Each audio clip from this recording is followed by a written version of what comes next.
Tourist ప్రాజెక్టులు ఎప్పుడొస్తాయి?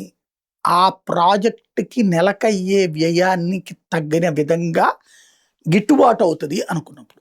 మనకి ఈ ఎగ్జిబిషన్స్‌లో జెయింట్ వీల్ చూస్తుంటాం గదా! ఈ జెయింట్ వీల్‌లో పెద్దదైనటువంటి ఫెర్రిస్ వీల్. అంటే జెయింట్ వీలే చాలా పెద్దదనమాట.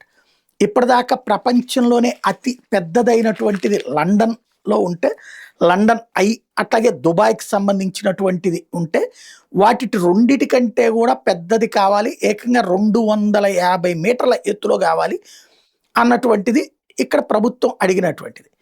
250 మీటర్ల ఎత్తులో ఉండేటటువంటిది గనక కట్టేటటువంటోళ్ళకి భూమిస్తాను అన్నటువంటిది అక్కడ చుట్టూతా వాళ్ళు వ్యాపారాలయి పెట్టుకోవడానికి కూడా పర్మిషన్ ఇస్తానంటే, వాళ్ళు ఇప్పటి వరకు ఎవరు రాలేదట.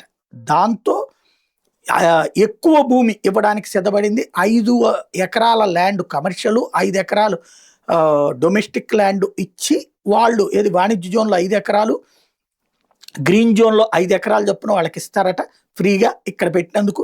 ఇది పెట్టినందుకు ఒక 5 ఎకరాలు ఇస్తారట.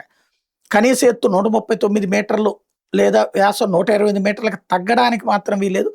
అంతకంటే తక్కువకి ఎవరైనా బిడ్డేసినా తిరస్కరిస్తాం. అంటే ఇప్పుడు ఆ పెద్దది 255 ఎవరు రాకపోతే కనీసం ఓ 170 అన్నా పెట్టండి.